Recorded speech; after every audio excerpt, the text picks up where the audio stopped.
L'action sociale et humanitaire est l'un des piliers fondamentaux de la mission du FCRA.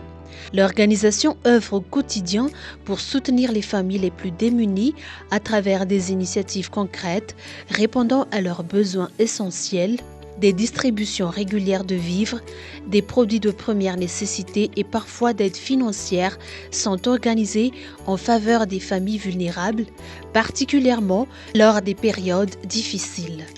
Durant le mois béni de Ramadan, des repas collectifs et de colis alimentaires sont offerts à des milliers de familles, renforçant l'esprit de solidarité et de fraternité au sein de la communauté. Le FCRA intervient également en situation d'urgence, notamment lors des catastrophes naturelles, en mobilisant rapidement des dons et des équipes pour venir en aide aux sinistrés, leur apporter assistance matérielle, nourriture, vêtements et réconfort moral. Conscient que le développement passe aussi par la santé, le FCRA a mis en place des structures médicales accessibles à tous. Le dispensaire Chabir, ouvert à l'ensemble de la population à Kanzmang, offre des consultations à des tarifs abordables ainsi que des médicaments essentiels à prix réduit. Le centre de santé propose des consultations générales et néonatales et est doté d'un service dentaire ainsi que d'une salle d'échographie permettant d'assurer un suivi médical de qualité, notamment pour les femmes enceintes, les enfants et les personnes âgées.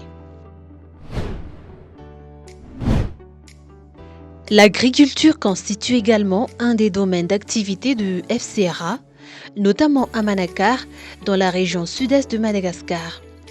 Les cultures concernées sont principalement la vanille, le girofle, le café ainsi que l'apiculture. L'objectif principal de cette activité agricole est d'assurer un autofinancement destiné à soutenir les enfants orphelins. En d'autres termes, les revenus générés par la production agricole seront convertis en ressources financières pour subvenir aux besoins de prise en charge et d'encadrement de ces enfants. Sur le plan religieux, le FCRA œuvre activement à la promotion des valeurs islamiques à travers ses enseignements, ses actions quotidiennes et l'organisation régulière d'événements spirituels, chaque année en particulier le Ramadan. Au-delà des pratiques religieuses, le FCRA accorde une grande importance à la promotion de la coexistence pacifique entre les croyances.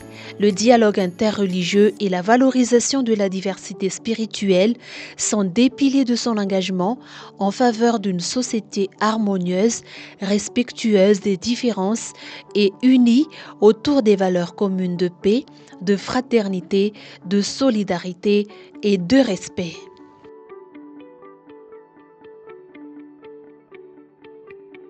Pour renforcer son impact et diffuser plus largement son message, le FCRA dispose d'un média officiel, la radio Voix de la Sagesse, émettant sur la fréquence 90.6 MHz, propose des émissions sur l'éducation, la spiritualité, la culture et l'environnement. Elle joue un rôle essentiel dans la sensibilisation de la population, notamment dans les zones reculées où l'accès à la télévision est limité.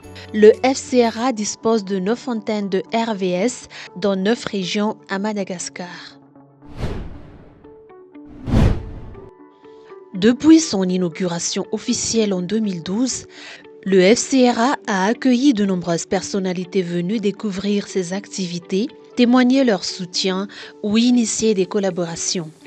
Ces visites, marquées par une grande diversité d'acteurs, traduisent la reconnaissance croissante du rôle du centre dans les domaines culturels, spirituels et sociaux à Madagascar. Le centre FCRA a reçu la visite de plusieurs ambassadeurs au fil des années, illustrant l'intérêt de la communauté diplomatique pour ses actions. L'ambassadeur de l'Inde s'y est rendu à 2 reprises, en 2011 et en 2023. L'ambassadeur de l'Iran a visité le centre en 2020. En 2024, l'ambassadeur de France a également honoré le FCRA de sa présence. Ces visites ont permis de renforcer les liens internationaux du centre et d'enrichir les échanges interculturels. Fidèle à sa vocation spirituelle, le FCRA a accueilli de nombreux dignitaires musulmans de renommée internationale. En 2019, le représentant de l'ayatollah Ali Husseini al-Sistani, Sayed Murtada al-Kashmiri, a visité le centre. Sayed Kamouchi, représentant de l'imam Ali Khamenei, y a été reçu en 2022, suivi de Sayed Jawad en 2023. En 2023 également, Ayatollah Ramadani a honoré le FCRA de sa présence. Ces visites ont consolidé les fondements spirituels du centre et renforcé ses liens avec les autorités religieuses du monde musulman. Visite des responsables confessionnels d'autres religions. Dans une démarche d'ouverture et de dialogue interreligieux, le FCRA a aussi accueilli des figures importantes d'autres confessions. Le célèbre Père Pedro en 2021, Monseigneur Thomas Krisa, nonce apostolique à Madagascar en 2023 et Monseigneur Georges Varquet, prêtre indien en 2025. Ces visites témoignent de la volonté du FCRA de promouvoir la coexistence pacifique et la fraternité entre les communautés. Le FCRA a également reçu des représentants de l'État malgache ainsi que des responsables associatifs, dont certains sont devenus des partenaires de longue date. Le président du COJA à Madagascar en 2011, le président de la délégation spéciale d'Antananarivo et de Karazaf Njava en 2011, suivi de Richard Andjemanzat en 2015. Le directeur général du ministère de l'Intérieur en 2011, le premier ministre Koul Roger en 2014. En 2020, la reconnaissance du centre a été officialisée par plusieurs figures gouvernementales, dont la ministre de la Population Soflira Prancia et Naarmanana Irma ont également visité le centre, la ministre de l'Enseignement supérieur et de la Recherche scientifique, Elia Béatrice Somakou, ainsi que la ministre de l'Enseignement technique et de la formation professionnelle, Gabriela Rantanirina Vavtsar.